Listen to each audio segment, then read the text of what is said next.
Hello guys, आज आम आलोचना करवा पढ़ा क्षमता उपर पर्यवेसित करी राष्ट्र विभक्तिकरण माने classification of state on the basic power ये विषय में विस्तृत भाव आलोचना करवा।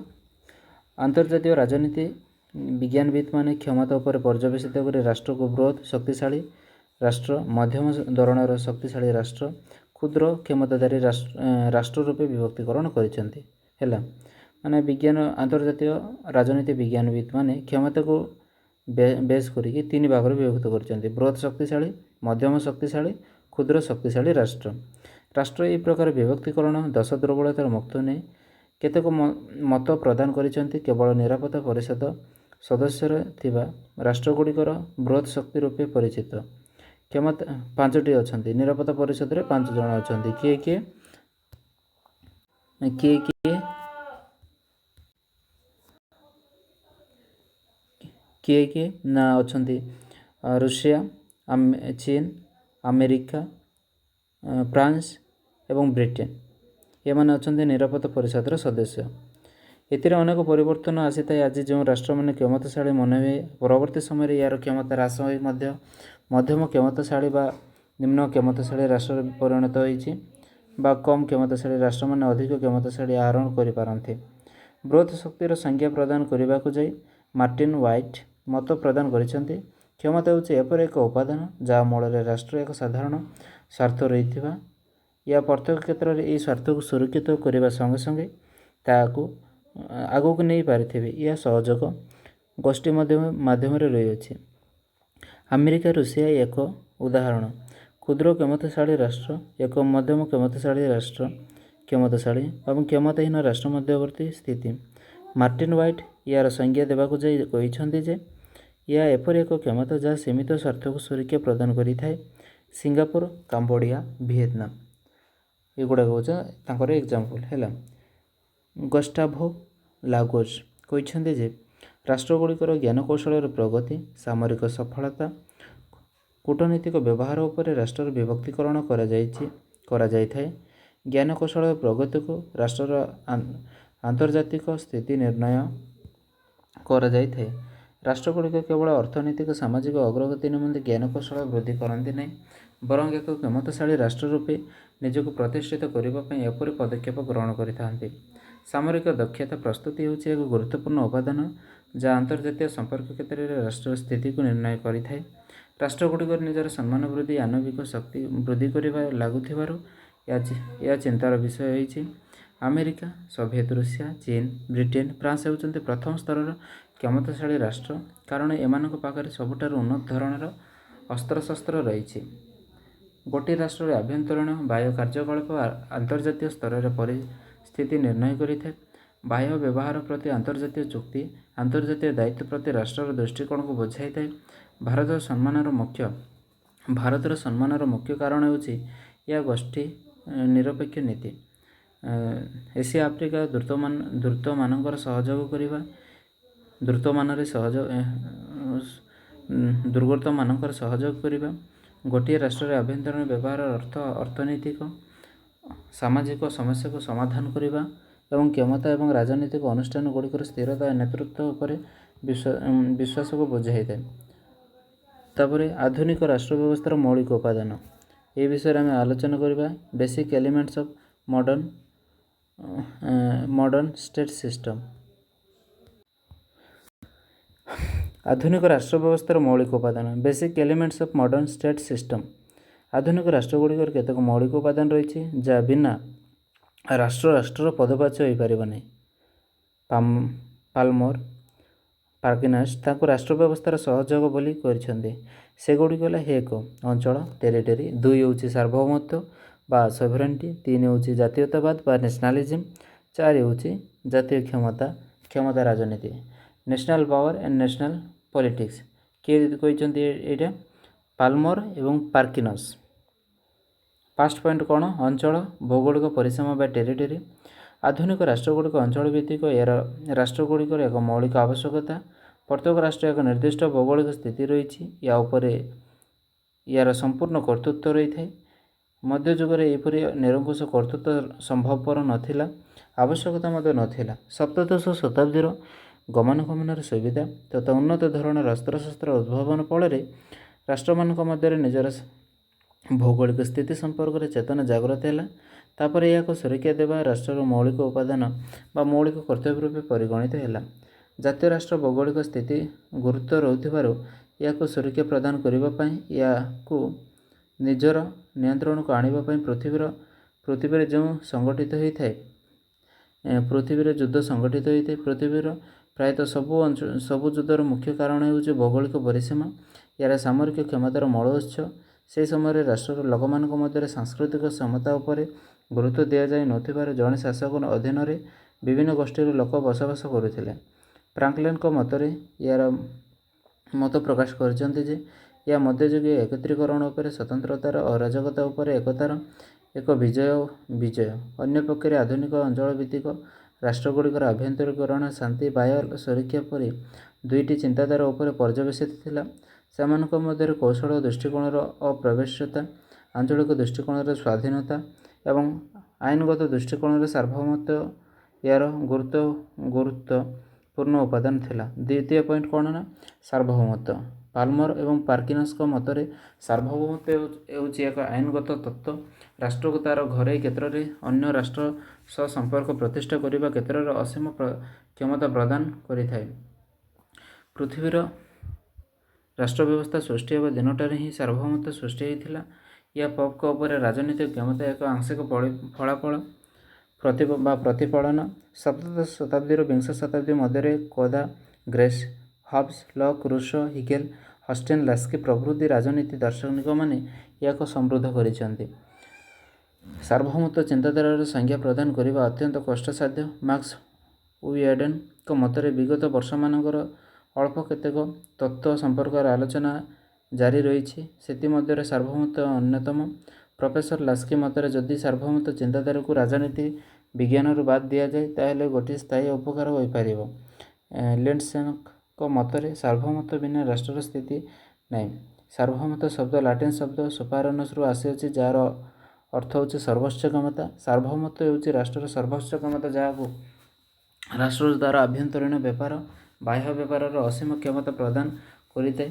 ଏହା ରାଷ୍ଟ୍ରର ଏକ ଅବିଚ୍ଛେଦ ଉପାଦାନ, ଯାହା ବିନା ରାଷ୍ଟ୍ରର ସ୍ଥିତି ଅସମ୍ଭବ।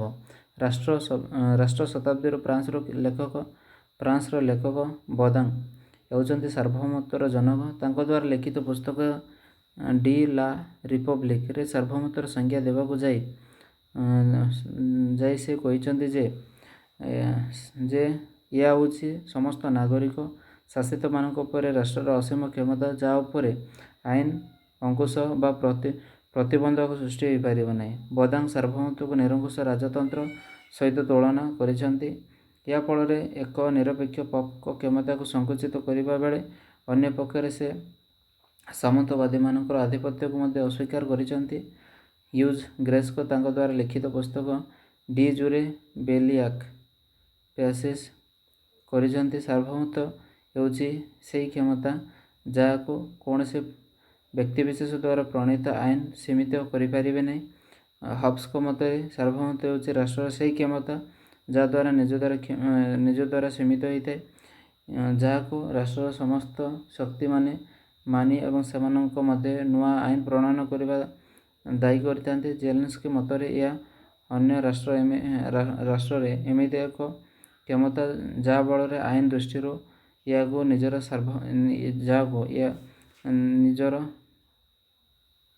ନିଜ ବ୍ୟତୀତ ଅନ୍ୟ କୌଣସି କାର୍ଯ୍ୟ ପାଇଁ ବାଧ୍ୟ କରିପାରିବେ ନାହିଁ। ନିଜ ଇଚ୍ଛାକୁ ସେହି ରାଷ୍ଟ୍ର ଉପରେ ଲଦି ପାରିବେ ନାହିଁ ବା ତା'ର କ୍ଷମତାକୁ ସଙ୍କୁଚିତ କରିପାରିବେ ନାହିଁ।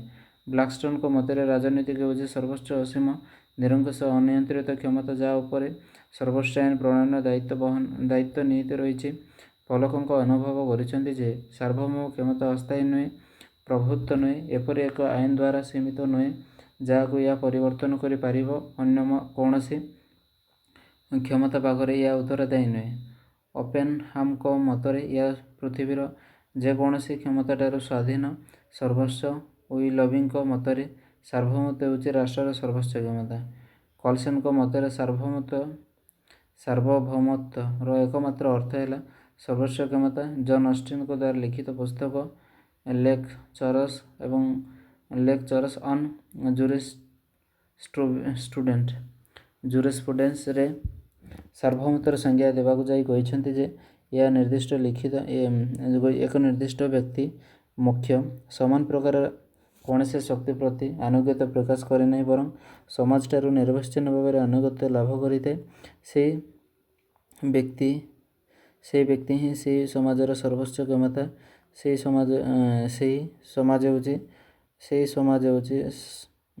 ସମାଜ ହେଉଛି ରାଜନୀତିକ ସ୍ୱାଧୀନ। ସାର୍ବଭୌମତ୍ୱ ଦୁଇ ପ୍ରକାର, ଆଭ୍ୟନ୍ତରୀଣ ସାର୍ବଭୌମତ୍ୱ ଏବଂ ବାହ୍ୟ ସାର୍ବଭୌମତ୍ୱ। ଆଭ୍ୟନ୍ତରୀଣ ସାର୍ବଭୌମତ୍ୱ ଏବଂ ରାଷ୍ଟ୍ର ତା'ର ସମସ୍ତ ଆଭ୍ୟନ୍ତରୀଣ ସମସ୍ୟା ପରେ ନିଜର କ୍ଷମତାଶାଳୀ ବାହ୍ୟ ସାର୍ବଭୌମତ୍ୱ ରାଷ୍ଟ୍ର ଦୁଇଟି ଉପରେ ଶକ୍ତିଶାଳୀ କରିଥାଏ। ପ୍ରଥମଟି ହେଲା ଅନ୍ୟ ରାଷ୍ଟ୍ରମାନଙ୍କ ସହିତ ସମାନତା, ଅନ୍ୟଟି ହେଲା ରାଷ୍ଟ୍ରମାନଙ୍କ ସହିତ ସମ୍ପର୍କ ରଖିବା କ୍ଷେତ୍ରରେ ସ୍ୱାଧୀନତା। ତାତ୍ତ୍ୱିକ ଦୃଷ୍ଟିକୋଣରୁ ଜାତୀୟ ରାଷ୍ଟ୍ରଗୁଡ଼ିକର ସମ୍ପୂର୍ଣ୍ଣ ସ୍ୱାଧୀନ ହେଲେ ମଧ୍ୟ ଏତେ ସ୍ୱାଧୀନ ରାଷ୍ଟ୍ରକୁ ନେଇ ଏକ ବ୍ୟବସ୍ଥା ପରିଚାଳିତ କରିବା ଅସମ୍ଭବ। ବ୍ୟକ୍ତିବିଶେଷର ସ୍ୱାଧୀନତା କ୍ଷମତା ମଧ୍ୟରେ କିଛି ପରିମାଣରେ ବୁଝାମଣା ସୃଷ୍ଟି କରାଯାଇ ରାଷ୍ଟ୍ରର ସାର୍ବଭୌମ କ୍ଷମତା ଆନ୍ତର୍ଜାତୀୟ ବ୍ୟବସ୍ଥା ମଧ୍ୟରେ ଏହି ବୁଝାମଣା ସୃଷ୍ଟି କରାଯାଇଛି। ନିରଙ୍କୁଶ ସାର୍ବଭୌମତା ମଧ୍ୟରେ ଅଷ୍ଟିନ ଚିନ୍ତାଧାରା ସାର୍ବଭୌମତ୍ୱ ସମ୍ପ୍ରତି ଅସମ୍ଭବ ମନେ ହେଉଛି। ଏହିସବୁ ଅଗ୍ରଗତିକୁ ଜଣାଯାଏ ଯେ ରାଷ୍ଟ୍ର ହେଉଛି ସମୟର ଜାତୀୟ ସ୍ଥିତି ହାସଲ ପାଇଁ ସାର୍ବଭୌମତ୍ୱରେ କିଛି ବୁଝାମଣା କରିଛି। ବିଜ୍ଞାନ ଓ କାରିଗରୀ ବିଦ୍ୟାର ଅଗ୍ରଗତି ଫଳରେ ଆଞ୍ଚଳିକ ରାଷ୍ଟ୍ର ଏବଂ ଜାତୀୟ ସ୍ୱାର୍ଥ ପରିବର୍ତ୍ତେ ଜାତିଗତ ସ୍ୱାର୍ଥର ଗୁରୁତ୍ୱ ସାର୍ବଭୌମତ୍ୱ ରାଷ୍ଟ୍ରର ସଂଖ୍ୟା ବୃଦ୍ଧି ହେତୁ ରାଷ୍ଟ୍ରର ସାଧାରଣ ଏବଂ ରାଜନୈତିକ ଅର୍ଥନୈତିକ ପରିବେଶଗତ ସମସ୍ୟା ଏବଂ ରାଜନୈତିକ ନିର୍ଭରଶୀଳତା ଆନ୍ତର୍ଜାତୀୟ ଅନୁଷ୍ଠାନ ଅଣରାଷ୍ଟ୍ର ଅଭିନେତାମାନଙ୍କ ସୃଷ୍ଟି ଏବଂ ବିଶ୍ୱଯୁଦ୍ଧର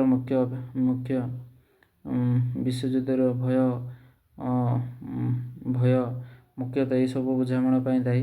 ଏହିସବୁ କ୍ଷେତ୍ରରେ ଜାତୀୟ ରାଷ୍ଟ୍ରଗୁଡ଼ିକ ନିଜର ସ୍ଥିତି ବଢ଼ିଦେବା ପରିବର୍ତ୍ତେ ସେମାନଙ୍କ ନିରଙ୍କୁଶ ସାର୍ବଭୌମତ୍ୱ କିଛି ପରିବର୍ତ୍ତନ ତ୍ୟାଗ କରିବାକୁ ପସନ୍ଦ କରିଥାନ୍ତି। ତେଣୁ ସାର୍ବଭୌମତ୍ୱ ନିରଙ୍କୁଶ ନୁହେଁ, ଏହା ରାଷ୍ଟ୍ର ମଧ୍ୟରେ ସମ୍ପର୍କ କ୍ଷେତ୍ରରେ ବାଧା ସୃଷ୍ଟି କରିପାରେ ନାହିଁ। ସମ୍ପ୍ରତି ସାର୍ବଭୌମତ୍ୱ ଗୁରୁତ୍ୱ କମି ଯାଇଥିଲେ ମଧ୍ୟ ଅକାମୀ ହୋଇନାହିଁ। ଏହା ଗୋଟିଏ ରାଷ୍ଟ୍ର ନିମ୍ନ ଲିଖିତ କାର୍ଯ୍ୟକ୍ରମ ଗ୍ରହଣ କରେ, ତାହେଲେ ସେ ସାର୍ବଭୌମତ୍ୱ କ୍ଷମତାକୁ ବଞ୍ଚିତ ହୁଏ ନାହିଁ। ଫାର୍ଷ୍ଟ ପଏଣ୍ଟ କ'ଣ ନା ଆନ୍ତର୍ଜାତୀୟ ଆଇନକୁ ମାନିବା, ଏହା ଦ୍ୱାରା ନିୟନ୍ତ୍ରିତ ହେବା, ତାହେଲେ କ'ଣ ସେ କ୍ଷମତାରୁ ବଞ୍ଚିତ ହୁଏ ନାହିଁ ବୋଲି ଆମେ ଜାଣିବା। ଫାର୍ଷ୍ଟ ପଏଣ୍ଟ କ'ଣ ନା ଆନ୍ତର୍ଜାତୀୟ କ୍ଷମତାକୁ ମାନିବା, ତା ଦ୍ୱାରା ନିୟନ୍ତ୍ରିତ ହେବା। ସେକେଣ୍ଡ ପଏଣ୍ଟ ହେଉଛି ବିଶ୍ୱ ଜନମତ ପ୍ରଭାବରେ ନିଜର ବୈଦେଶିକ ନୀତିକୁ ପରିବର୍ତ୍ତନ କରିବା। 3 ନମ୍ବର ପଏଣ୍ଟ ହେଉଛି ଆଞ୍ଚଳିକ ଏବଂ ଆନ୍ତର୍ଜାତୀୟ ସଂଗଠନର ସଦସ୍ୟ ପଦ ଗ୍ରହଣ କରିବା। 4 ନମ୍ବର ପଏଣ୍ଟ ହେଉଛି କୂଟନୀତିଜ୍ଞମାନଙ୍କୁ କେତେକ ଅଞ୍ଚଳ ବହିର୍ଭୂତ ଅଧିକାର ପ୍ରଦାନ କରିବା। 5 ନମ୍ବର ପଏଣ୍ଟ ହେଉଛି ଅନେକ ଦୁର୍ବଳ ଏବଂ ଅଳ୍ପ ଶକ୍ତିଶାଳୀ ବୃହତ୍ ରାଷ୍ଟ୍ରମାନଙ୍କ ମଧ୍ୟରେ ସମାନ ବୋଲି ପରିଗଣିତ ହେବା। ଆଉ ଥାର୍ଡ଼ ପଏଣ୍ଟ ହେଉଛି ଜାତୀୟତା। ସାର୍ବଭୌମତ୍ୱ ରାଷ୍ଟ୍ରୀୟ ଆଇନଗତ ମୂଳଦୁଆ ପ୍ରଦାନ କରିଥାଏ। ଜାତୀୟତା ଏହାକୁ ସାମାଜିକ ମନସ୍ତାତ୍ତ୍ୱିକ ମୂଳଦୁଆ ପ୍ରଦାନ କରିଥାଏ। ଜାତୀୟତାବାଦ ଦ୍ୱାରା ଉଦ୍ବୁଦ୍ଧ ହେଲେ ଗୋଟିଏ ରାଷ୍ଟ୍ର ଜାତୀୟ ରାଷ୍ଟ୍ରରେ ପରିଣତ ହୋଇଥାଏ। ଜାତୀୟତାବାଦ ଏକ ବିସ୍ତୃତ ବୌଦ୍ଧିକ ବିଶିଷ୍ଟ ଚିନ୍ତାଧାରା। ଜାତୀୟତାବାଦ ଜାତୀୟ ଆତ୍ମନିରୂପଣ ଦେଶପ୍ରେମ ଜାତୀୟତାବାଦର ସମାନ ଅର୍ଥ ବିଶିଷ୍ଟ ଶବ୍ଦ ରୂପେ ବିବେଚିତ ହୋଇଥାଏ। କଲମ୍ବିସ୍ ଏବଂ ଉଲ୍ଫେଙ୍କ ମତରେ ଜାତୀୟତାବାଦ ହେଉଛି ନିଜର ଏକ ପରିଚୟ। ଜାତୀୟ ମାନସିକତାର ମୂଳ ହେଲା ଏହାକୁ ବୁଝିବା ମନସ୍ତାତ୍ତ୍ୱିକ ଆବଶ୍ୟକତା ଅଛି। ଜାତୀୟତାବାଦର ଉପାଦାନ ଗୁଡ଼ିକ ହେଲା ଦେଶପ୍ରେମ ଆଉ ସାଧାରଣ ଭାଷା, ସାଧାରଣ ପ୍ରଥା, ଶତ୍ରୁ ଭୟ ଯେଉଁ ଶତ୍ରୁ ଜାତୀୟ ରାଷ୍ଟ୍ରର ସୁରକ୍ଷା ପ୍ରତି ବିପଦ ସୃଷ୍ଟି କରିଥାଏ ଇତ୍ୟାଦି। ଆଇନଙ୍କ ମତରେ ଜାତୀୟତା ଓ ଦେଶପ୍ରେମର ଏକ ମିଶ୍ରଣ। ବିଂଶ ଶତାବ୍ଦୀର ହାନ୍ସ କୋହେନ୍ଙ୍କ ମତ ପ୍ରଦାନ କରିଛନ୍ତି ଜାତୀୟତାବାଦ ସମଗ୍ର ପୃଥିବୀରେ ଦେଖାଯାଇଥାଏ। ଐତିହାସିକ ସ୍ଥିତି ସାମାଜିକ ବ୍ୟବସ୍ଥାକୁ ଆଖି ଆଗରେ ରଖି ପ୍ରତ୍ୟେକ ରାଷ୍ଟ୍ରରେ ଜାତୀୟତାବାଦ ରୂପେ ପ୍ରଭେଦ ଦେଖାଯାଇଥାଏ। ଜାତୀୟ ସାର୍ବଭୌମ ସାଂସ୍କୃତିକ ଜାତୀୟତାବାଦର ବିପନ୍ନ କରିଥାଏ। ଯେତେବେଳେ ଏହା ପ୍ରାଚ୍ୟ ୟୁରୋପୀୟ ପରେ ଏହା ଏସିଆକୁ ବ୍ୟାପିଲା, ସେତେବେଳେ ଜାତୀୟତାବାଦ ଏକ ରୁଦ୍ଧ ସାମାଜିକ ବ୍ୟବସ୍ଥା ସୀମିତ ଥିଲା, ଯେଉଁଥିରେ ବ୍ୟକ୍ତି ଜାତୀୟ ସ୍ତରରେ ନିମ୍ନ ଭାବରେ ଦେଖାଦେଇଥାଏ। ଲୁଇ ଏଲ୍ ସିଣ୍ଡର ଜାତୀୟତାବାଦର ସଂଜ୍ଞା ପ୍ରଦାନ କରିଛନ୍ତି। ତାଙ୍କ ମତରେ ଜାତୀୟତାବାଦ ରାଜନୈତିକ, ଅର୍ଥନୈତିକ, ସାମାଜିକ, ସାମଗ୍ରିକ ଭାବରେ ଜାତୀୟତା ଭାବର ସୃଷ୍ଟି। ଇତିହାସର ବିଶ୍ଳେଷଣ କଲେ ଜଣାଯାଏ ଏକ ନିର୍ଦ୍ଦିଷ୍ଟ ଅଞ୍ଚଳରେ ଭୌଗୋଳିକ ପରିସୀମା ମଧ୍ୟରେ ବସବାସ କରୁଥିଲେ, ଏକ ସାଧାରଣ ଭାଷା କହୁଥିଲେ, ଏକ ନିର୍ଦ୍ଦିଷ୍ଟ ସାହିତ୍ୟରେ ରୁଚି ରଖିଥିବା ଯେଉଁଥିରେ କି ଆଶା ଆକାଂକ୍ଷା ପ୍ରତିଫଳିତ ହୋଇଥାଏ, ସାଧାରଣ ଆଶା ଆକାଂକ୍ଷା ପ୍ରତି ସଚେତନ, କେତେକ କ୍ଷେତ୍ରରେ ଏକ ସାଧାରଣ ଧର୍ମ ଅନୁପ୍ରାଣିତ ବ୍ୟକ୍ତିବିଶେଷଙ୍କ ମନ ଓ ଅନୁଭବ ବୁଝି ହୋଇଥାଏ। ଆତ୍ମନିରୂପଣ ଜାତୀୟତାବାଦ ରାଷ୍ଟ୍ର ବ୍ୟବସ୍ଥାର ଆଭିମୁଖ୍ୟ। ଜାତୀୟ ଆତ୍ମନିରୂପଣ ଫରାସୀ ବିପ୍ଳବରେ ସୃଷ୍ଟି ହୋଇଥିଲା। ଯଦି ପ୍ରତ୍ୟେକ ରାଷ୍ଟ୍ର ନିଜର ରାଜନୈତିକ କାର୍ଯ୍ୟକଳାପକୁ ନିଜେ ନିୟନ୍ତ୍ରଣ କରନ୍ତି ତାହେଲେ ବିଶ୍ୱରେ ଶାନ୍ତି ପ୍ରତିଷ୍ଠା ସମ୍ଭବପର ହୋଇପାରିବ। ପ୍ରଥମ ବିଶ୍ୱରେ ଯେଉଁ ୱିଲସନଙ୍କ 14 ପଏଣ୍ଟ ଉଡ୍ରୋ ୱିଲସନ ପ୍ରଥମ ବିଶ୍ୱଯୁଦ୍ଧରେ ଯେଉଁ ଉଡ୍ରୋ ୱିଲସନଙ୍କ 14 ପଏଣ୍ଟ କାର୍ଯ୍ୟକ୍ରମ ଏହାକୁ ଆଗକୁ ନେଇଥିଲା। ପରବର୍ତ୍ତୀ ସମୟରେ ଅନେକ ଲୋକ ନିଜ ନିଜର ଜାତି ପାଇଁ ଏହାକୁ ଦାବି କରିଥିଲେ। ଏହି ଦାବି ଫଳରେ ଅନେକ ଗୁଡ଼ିଏ ଜାତୀୟ ରାଷ୍ଟ୍ର ସୃଷ୍ଟି ହୋଇଥିଲା। ପରବର୍ତ୍ତୀ ସମୟରେ ବିଭିନ୍ନ ସ୍ତରରେ ଜାତୀୟତାବାଦର ଅଗ୍ରଗତି ରୂପରେଖ ପରିବର୍ତ୍ତନ ଚିତ୍ର ପ୍ରଦାନ କରାଯାଇଥିଲା। ହାଇନ୍ସଙ୍କ ଜାତୀୟତାବାଦ 5ଟି ମୁଖ୍ୟ ସମ୍ପର୍କ ସୂଚନା ଦେଇଛି। ସେଗୁଡ଼ିକ ହେଲା ମାନବୀୟ, ଜାକବୀୟ, ପାରମ୍ପରିକ, ଉଦାରବାଦ, ସମନ୍ୱୟ। ସେହିପରି କୁଇନ୍ସ ରାଇଟ୍ ମଧ୍ୟ 5ଟି ସ୍ତର ସମ୍ପର୍କରେ ସୂଚନା ଦେଇଛନ୍ତି। ସେଗୁଡ଼ିକ ହେଲା ମଧ୍ୟଯୁଗୀୟ, ରାଜତନ୍ତ୍ରୀୟ, ବୈପ୍ଳବିକ ଏବଂ ଉଦାରବାଦୀ ଏକଛତ୍ରବାଦୀ ଜାତୀୟତାବାଦ। ଏହା ଅନ୍ୟାନ୍ୟ ରୂପରେଖ ଗୁଡ଼ିକ ହେଲା ସମନ୍ୱିତ ଜାତୀୟତାବାଦ, ଭଙ୍ଗୁର ଜାତୀୟତାବାଦ, ଉଗ୍ର ଜାତୀୟତାବାଦ, ପୁରାତନ ନୂତନ ଜାତୀୟତାବାଦ ଓ ଅଣ-ପାଶ୍ଚାତ୍ୟ ଜାତୀୟତାବାଦ, ସାମ୍ପ୍ରତିକ ଜାତୀୟତାବାଦ ଇତ୍ୟାଦି। ଜାତୀୟତାବାଦକୁ ଅନେକ କ୍ଷେତ୍ରରେ ସମାଲୋଚନା କରାଯାଇଥାଏ କାରଣ ଏହା ଅନେକ ସମୟରେ ଅସହିଷ୍ଣୁତା ଭାବ ସୃଷ୍ଟି କରି ପୃଥିବୀର ଯେଉଁ ଯୁଦ୍ଧ ସୃଷ୍ଟି କରିଥାଏ। ଏହାକୁ ଏକ ନକାରାତ୍ମକ ଚିନ୍ତାଧାରା, ଏକ ଅଭିଶାପ ରୂପେ ବିବେଚନା କରାଯାଇଥାଏ। ରବୀନ୍ଦ୍ରନାଥ ଟାଗୋର ଏହାକୁ ଲୋକମାନଙ୍କର ଏକ ସୁସଂଗଠିତ ଆତ୍ମସ୍ୱାର୍ଥ ବୋଲି ବର୍ଣ୍ଣନା କରିଛନ୍ତି। ଜାତୀୟତାବାଦ ଭୟଙ୍କର ଦୁର୍ନୀତି ଯାହା ଆଧୁନିକ ପାଶ୍ଚାତ୍ୟ ସମାଜରେ ରାଜନୈତିକ ପରିବେଶକୁ ବିପର୍ଯ୍ୟସ୍ତ କରିଦେଇଥାଏ। ଲୋକମାନେ ଇଚ୍ଛାରେ ଏହାକୁ ଗ୍ରହଣ କରିଛନ୍ତି। ଏହା ସୀମିତ, ନୀତିଗ୍ରସ୍ତ, ଆତ୍ମକେନ୍ଦ୍ରିକ, ଆନ୍ତର୍ଜାତିକ ବିରୋଧୀ ଚିନ୍ତାଧାରା ରୂପେ ପରିଗଣିତ। ଜାତୀୟତାବାଦ ଅନେକ ଦୃଷ୍ଟିରୁ ଉପକାରୀ। ଏହା ଏକ ଆଶୀର୍ବାଦ ସ୍ୱରୂପ କାରଣ ଏହା ଏକ ସ୍ୱତନ୍ତ୍ର ପରିଚୟ ପ୍ରଦାନ କରିଥାଏ। ଏହା ଗୋଟିଏ ରାଷ୍ଟ୍ରର ଲୋକମାନଙ୍କ ମଧ୍ୟରେ ଏକତା ଆଣିବା ସଙ୍ଗେ ସଙ୍ଗେ ସାଂସ୍କୃତିକ ଓ ଅର୍ଥନୈତିକ ପ୍ରଗତିକୁ ପ୍ରୋତ୍ସାହିତ କରିଥାଏ। ଅଣ-ୟୁରୋପୀୟ ଦେଶ ପାଇଁ ମଧ୍ୟ ଅଧିକ ଉପକାରୀ। ଜାତୀୟବାଦୀ ରାଷ୍ଟ୍ର ନାଗରିକମାନଙ୍କୁ ଏକତ୍ରିତ କରି ସ୍ୱାଧୀନତା ଲାଭ କରିବା ଦିଗରେ ଉତ୍ସାହିତ କରିଥାଏ। ସମସ୍ତ ଉପକାର ଅପକାର ସତ୍ତ୍ୱେ ଜାତୀୟତାବାଦ ଦୀର୍ଘସ୍ଥାୟୀ ହେବାର ସମ୍ଭାବନା ରହିଛି। 80 ଦଶକର ଶେଷ ଭାଗରେ, ମଧ୍ୟପ୍ରାଚ୍ୟରେ 90 ଦଶକର ଆରମ୍ଭରେ ସୋଭିଏତ୍ ୟୁନିୟନ କେତେକ ରାଷ୍ଟ୍ର ଅଗ୍ରଗତି ଏହାର ଉଦାହରଣ। ରାଷ୍ଟ୍ରମାନଙ୍କ ପକ୍ଷରେ ଜାତୀୟତାବାଦ ଆନ୍ତର୍ଜାତୀୟ ମଧ୍ୟରେ ସମନ୍ୱୟ ଏକାନ୍ତ ଆବଶ୍ୟକ। ଜାତୀୟ କ୍ଷମତା, ଜାତୀୟ ରାଜନୀତି, national power and national politics. ରାଷ୍ଟ୍ର ବ୍ୟବସ୍ଥା କାର୍ଯ୍ୟ କରିବା ନିମନ୍ତେ ଅନ୍ୟ ଏକ ମୁଖ୍ୟ ଲକ୍ଷଣ ହେଲା କ୍ଷମତା ରାଜନୀତି। ଏହାର ଅର୍ଥ ହେଲା ରାଷ୍ଟ୍ରଗୁଡ଼ିକ ସମ୍ପୂର୍ଣ୍ଣ ଭାବରେ ଶକ୍ତି ଦ୍ୱାରା ପରିଚାଳିତ। ସେମାନଙ୍କ ମଧ୍ୟରେ ସମ୍ପର୍କ ଶକ୍ତି ଉପରେ ପର୍ଯ୍ୟବେସିତ। ଏହା ଅଧିକାର ନ୍ୟାୟ ପ୍ରତି ଏତେ ଗୁରୁତ୍ୱ ଆରୋପ କରିପାରିନଥାଏ। କ୍ଷମତା ରାଜନୀତି ହେଉଛି ଏକ ଉପାୟ ଯାହାଦ୍ୱାରା ଆନ୍ତର୍ଜାତୀୟ ରାଜନୀତିର ପ୍ରକ୍ରିୟା ରାଷ୍ଟ୍ର ବ୍ୟବସ୍ଥା ବାସ୍ତବରେ କାର୍ଯ୍ୟକାରୀ ହୋଇଥାଏ। ଛୋଟ ବଡ଼ ରାଷ୍ଟ୍ରର ସମସ୍ତ କ୍ଷମତା ରାଜନୀତିର ଅନ୍ତର୍ଭୁକ୍ତ।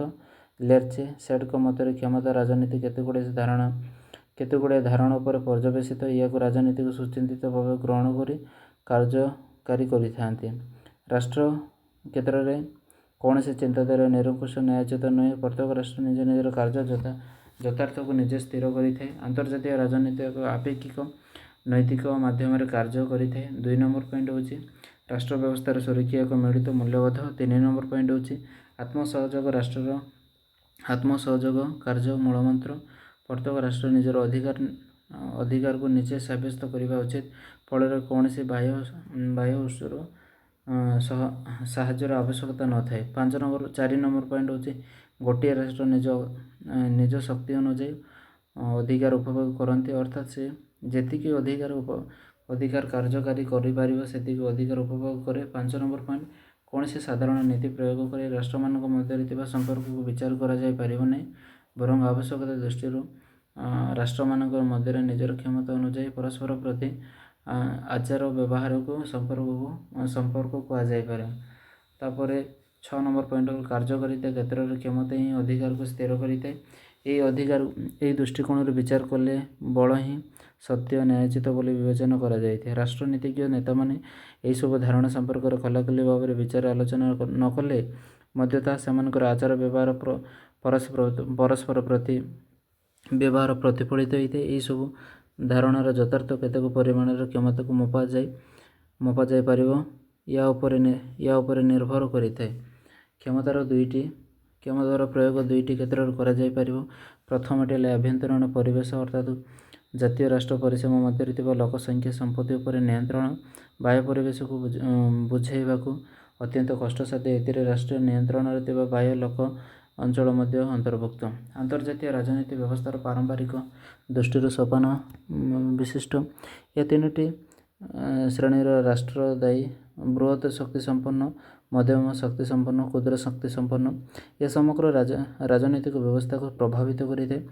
ଦୀର୍ଘ ସମୟ ପାଇଁ ଅନ୍ତର୍ଭୁକ୍ତ ରାଜନୀତି ଦୁଇରୁ 8ଟି ବୃହତ୍ ଶକ୍ତି ବିଶିଷ୍ଟ ରାଷ୍ଟ୍ରମାନଙ୍କ ମଧ୍ୟରେ ଥିବା ସମ୍ପର୍କକୁ ବୁଝାଇଥାଏ। ସେମାନଙ୍କ ପ୍ରଭାବ ଶକ୍ତି ପ୍ରୟୋଗ କ୍ଷେତ୍ରରେ ମିଳିତ ଏକଚାଟିଆ ଭାବ ଏତେ ସ୍ୱୟଂସମ୍ପୂର୍ଣ୍ଣ ଯେ ଏ ସମଗ୍ର ଆନ୍ତର୍ଜାତିକ ସମ୍ପର୍କକୁ ନିୟନ୍ତ୍ରଣ କରିଥାନ୍ତି। 3ଟି ଗୋଷ୍ଠୀ ରାଷ୍ଟ୍ର ମଧ୍ୟରେ ନିମ୍ନ 2ଟି ଗୋଷ୍ଠୀର ରାଷ୍ଟ୍ରମାନେ ଏକ ବୃହତ୍ ଶକ୍ତି ରୂପେ କାର୍ଯ୍ୟ କରିଥାନ୍ତି। ଲେର୍ଚେ ଓ ସେଡେଙ୍କ ମତରେ ମଧ୍ୟମ କ୍ଷୁଦ୍ର କ୍ଷମତା ବିଶିଷ୍ଟ ରାଷ୍ଟ୍ରଗୁଡ଼ିକର ବିଭିନ୍ନ ଭାଗରେ ବିଭକ୍ତ କରିଥାନ୍ତି। ବୃହତ୍ ରାଷ୍ଟ୍ରଗୁଡ଼ିକ ଏତେ ପ୍ରଭାବଶାଳୀ ଯେ ତାରତମ୍ୟ ଏତେ ସ୍ପଷ୍ଟ ଭାବରେ ଜାଣି ହୁଏ ନାହିଁ। ଏବେ ଆମେ ପଢ଼ିବା ସେକେଣ୍ଡ ପଏଣ୍ଟ, ଆଧୁନିକ ରାଷ୍ଟ୍ର ବ୍ୟବସ୍ଥାର ପତନ କେମିତି ହେଲା ସେ ବିଷୟରେ। The decline of the modern state system. ଆଧୁନିକ ରାଷ୍ଟ୍ର ବ୍ୟବସ୍ଥାର ଗତି ଓ ସ୍ଥିତିକୁ ନେଇ ଦୁଇଟି ମତ ଦେଖିବାକୁ ମିଳିଥାଏ। ସି.ଏ.ଡବ୍ଲ୍ୟୁ. ମେନିଙ୍କ ମତରେ 1648 ମସିହାରେ ୱେଷ୍ଟଫାଲିଆ ଚୁକ୍ତି ଅନୁସାରେ ସ୍ଥିର ହୋଇଥିବା ପାଶ୍ଚାତ୍ୟ ରାଷ୍ଟ୍ର ବ୍ୟବସ୍ଥା ଏବେ ବି ପ୍ରଚଳିତ। ଏହା କ୍ରମେ ଶକ୍ତିଶାଳୀ ହୋଇଛି। ଜନ୍ ହର୍ଜ, କେନେଥ ବୋଲିଂ ମତ ପ୍ରଦାନ କରିଛନ୍ତି ଯେ ୟୁରୋପୀୟ ରାଷ୍ଟ୍ର ବ୍ୟବସ୍ଥା ଏକ ପୁରାତନ ବ୍ୟବସ୍ଥା। ସି.ଏନ୍.ଡବ୍ଲ୍ୟୁ. ମେନିଂ ମତ ଦେଇଛନ୍ତି ଯେ ପାଶ୍ଚାତ୍ୟ ରାଷ୍ଟ୍ର ବ୍ୟବସ୍ଥା ସମୟକ୍ରମ ଅନୁସାରେ ପରିବର୍ତ୍ତନ ହୋଇନାହିଁ। ସମ୍ପ୍ରତି ମଧ୍ୟ ଆଧୁନିକ ରାଷ୍ଟ୍ରର 3ଟି ଲକ୍ଷଣ ରହିଛି। ସେଗୁଡ଼ିକ ହେଲା ସାର୍ବଭୌମତ୍ୱ, ତାପରେ ଜାତୀୟ ସମ୍ପର୍କକୁ ନିୟନ୍ତ୍ରଣ କରିବା ପାଇଁ ଆନ୍ତର୍ଜାତୀୟ ଆଇନ, କୂଟନୀତିକ ମାନ, ଚିନ୍ତାଧାରା, ଆଂଶିକ ସତ୍ୟ। କାରଣ ଆଧୁନିକ ରାଷ୍ଟ୍ର ବ୍ୟବସ୍ଥାରେ ଅନେକ ପରିବର୍ତ୍ତନ ଘଟିଛି। ନୂଆ କରି ଏହି ବ୍ୟବସ୍ଥାରେ କେତେକ ପରିବର୍ତ୍ତନ ଘଟିଛି ଯାହାକୁ ତାକୁ ପୁରାତନ ବ୍ୟବସ୍ଥାର ସ୍ୱତନ୍ତ୍ର ରହିଛି। ପୁରାତନ ନିରଙ୍କୁଶ ରାଜତନ୍ତ୍ର ପରିବର୍ତ୍ତନ ଘଟିଛି ଯାହାକି ସାର୍ବଭୌମତ୍ୱ ସ୍ଥିତିର ଏକ ଗୁରୁତ୍ୱପୂର୍ଣ୍ଣ ପରିବର୍ତ୍ତନ ବୋଲି ବିବେଚନା କରାଯାଇଥାଏ। ଏହାର ଆକାର ମୌଳିକ ଚିନ୍ତାଧାରାରେ ଅନେକ ପରିବର୍ତ୍ତନ ଘଟିଛି। ହଜି ଏବଂ କେନେଙ୍କ ମତରେ ବୈଜ୍ଞାନିକ ଜ୍ଞାନକୌଶଳର ଅଗ୍ରଗତି ଫଳରେ ରାଷ୍ଟ୍ରର ଲକ୍ଷଣ ରୂପେ ଅଭେଦ୍ୟ ଆଞ୍ଚଳିକତା ବିଭିନ୍ନ ଅଞ୍ଚଳରେ ପ୍ରଭାବିତ ହୋଇଛି। ଅର୍ଥନୈତିକ ରାଜନୈତିକ ଅଗ୍ରଗତି ନିମନ୍ତେ ଜାତୀୟ ରାଷ୍ଟ୍ର ବହିର୍ଭୂତ ଅନୁଷ୍ଠାନଗୁଡ଼ିକ ସୃଷ୍ଟି ହୋଇଥିଲା। ଆନ୍ତର୍ଜାତୀୟ ସମ୍ପର୍କ କ୍ଷେତ୍ରରେ ଆଦର୍ଶ ଏକ ଗୁରୁତ୍ୱପୂର୍ଣ୍ଣ ଭୂମିକା ରହିଛି। ସେହିପରି ଅନୁନ୍ନତମାନଙ୍କର ଅସ୍ତ୍ରଶସ୍ତ୍ର ଉତ୍ପାଦନ କ୍ଷେତ୍ରରେ ଯୁଦ୍ଧ ରୂପରେଖକୁ ବହୁ ପରିମାଣରେ ବଦଳାଇ ଦେଇଛି। ସମ୍ପ୍ରତି ଯୁଦ୍ଧ ଦୁଇଟି ରାଷ୍ଟ୍ର ମଧ୍ୟରେ ସିଧାସଳଖ ମୁହାଁ ପଦାରେ ପକାଇବାକୁ ଚେଷ୍ଟା କରିଛନ୍ତି। ଅର୍ଥନୈତିକ ନିର୍ଭରଶୀଳତା ସାମ୍ରାଜ୍ୟବାଦ ଉପନିବେଶବାଦକୁ ଏକ ନୂଆ ଢଙ୍ଗରେ ପରିଚାଳିତ କରୁଛନ୍ତି। ଅର୍ଥନୈତିକ ଦୃଷ୍ଟିକୋଣରୁ ସୁଦୃଢ଼ ହେବାକୁ ହେଲେ ରାଷ୍ଟ୍ରଗୁଡ଼ିକ ସେମାନଙ୍କ ଉପନିବେଶବାଦ ରାଷ୍ଟ୍ର ସେମାନଙ୍କ ଦ୍ୱାରା ପ୍ରଭାବିତ ରାଷ୍ଟ୍ରମାନଙ୍କୁ ସୁରକ୍ଷିତ ରଖିବାକୁ ପ୍ରୟାସ କରିଥାନ୍ତି। ରାଜନୈତିକ ସମ୍ପର୍କ କ୍ଷେତ୍ରରେ ଏହିସବୁ ପରିବର୍ତ୍ତନ ରାଷ୍ଟ୍ର ବ୍ୟବସ୍ଥାର ଭୂମିକାକୁ ପୁନଃ ନିର୍ଦ୍ଧାରିତ କରିଛନ୍ତି। ସମ୍ପ୍ରତି ରାଷ୍ଟ୍ରଗୁଡ଼ିକ ଆନ୍ତର୍ଜାତୀୟ ବ୍ୟବସ୍ଥାରେ ଏହାକୁ ଦୂରେଇ ରଖିପାରିବେ ନାହିଁ। ପ୍ରଚଳିତ ବ୍ୟବସ୍ଥା ମଧ୍ୟରେ କାର୍ଯ୍ୟକାରୀ କରିବାକୁ ସେମାନେ ବାଧ୍ୟ। ଦ୍ୱିତୀୟ ବିଶ୍ୱଯୁଦ୍ଧ ପରେ ଏହା ଅଧିକ ସ୍ପଷ୍ଟ ହୋଇଥିଲା। ରାଷ୍ଟ୍ରଗୁଡ଼ିକ ଅନୁଭବ କରିଥିଲେ ଯେ ସବୁ ରାଷ୍ଟ୍ରରେ ଅଲଗା ହୋଇ କୌଣସି ରାଷ୍ଟ୍ର ଅର୍ଥନୈତିକ ରାଜନୈତିକ ସ୍ଥିତି ସମ୍ଭବ ନୁହେଁ। ସେଥିପାଇଁ ସେମାନେ କେତେକ ଆଞ୍ଚଳିକ ସଂଗଠନ ଗଠନ କରିଥିଲେ। ସେଗୁଡ଼ିକ ହେଲା ନାଟୋ, ଆରବ ଲିଗ୍, ଆମେରିକା ସଂଗଠନ ଇତ୍ୟାଦି। ରାଜନୈତିକ କ୍ଷେତ୍ରରେ ଆନ୍ତର୍ଜାତୀୟ ଶ୍ରମ ସଂଗଠନ, ବିଶ୍ୱ ସ୍ୱାସ୍ଥ୍ୟ ସଂଗଠନ ପ୍ରଭୃତି ସଂସ୍ଥାରେ ବିଶ୍ୱର ପ୍ରାୟ ବିଶ୍ୱର ପ୍ରାୟ ସମସ୍ତ ରାଷ୍ଟ୍ର ନିଜକୁ ଅନ୍ତର୍ଭୁକ୍ତ କରିଥିଲେ। ଏହି ବ୍ୟବସ୍ଥା ଫଳରେ ରାଷ୍ଟ୍ରର ସୁରକ୍ଷା ଏବଂ ସ୍ୱାଧୀନତା ବିଭିନ୍ନ ଭାବରେ ପ୍ରଭାବିତ ହୋଇଥିଲା। ଫଳରେ ରାଜନୈତିକ ଆନ୍ତର୍ଜାତିକ ରାଜନୀତିରେ ଦୁଇଟି ରାଷ୍ଟ୍ର ସୃଷ୍ଟି ହେବା ସୀମିତ ନ ରହି ଦୁଇଟି ଗୋଷ୍ଠୀ ମଧ୍ୟରେ ସହଯୋଗ ବୋଲି ବିବେଚିତ ହେବାକୁ ଆରମ୍ଭ କଲା। ଏହି କ୍ଷେତ୍ରରେ ଆନ୍ତର୍ଜାତିକ ରାଷ୍ଟ୍ରଗୁଡ଼ିକର ଗୋଷ୍ଠୀଗତ ଭାବେ ପରସ୍ପର ସହିତ ସହଯୋଗ ହେବା ପାଇଁ ନିଜକୁ ଅଧିକ ସୁରକ୍ଷିତ ମନେ କଲେ। ଏହାକୁ ଆନ୍ତର୍ଜାତୀୟ ବ୍ୟବସ୍ଥା ବୋଲି କୁହାଗଲା। ଆନ୍ତର୍ଜାତୀୟ ବ୍ୟବସ୍ଥାରେ ରାଷ୍ଟ୍ରଗୁଡ଼ିକର ସମ୍ପୂର୍ଣ୍ଣ ସ୍ୱାଧୀନ ମତ ପ୍ରତିଫଳିତ ହୋଇପାରିନଥିଲେ ମଧ୍ୟ ସୁରକ୍ଷା ଦୃଷ୍ଟିରୁ ଗୋଷ୍ଠୀଗତ ମତ ସହ ନିଜର ସାମଞ୍ଜସ୍ୟତାକୁ ନେଇ ସନ୍ତୁଷ୍ଟ ରହିଥିଲେ। ଏହା ଥିଲା ଦ୍ୱିତୀୟ ପାଠର ବିଷୟବସ୍ତୁଟି ଆମେ ସମ୍ପୂର୍ଣ୍ଣ ଭାବରେ ଆଲୋଚନା କରିଛୁ। ନେକ୍ସଟ କ୍ଲାସ୍ରେ ଯାହା ସବୁ ଅଛି ସେହି ବିଷୟ ଆମେ ବିସ୍ତୃତ ଭାବରେ ଆଲୋଚନା କରିବା।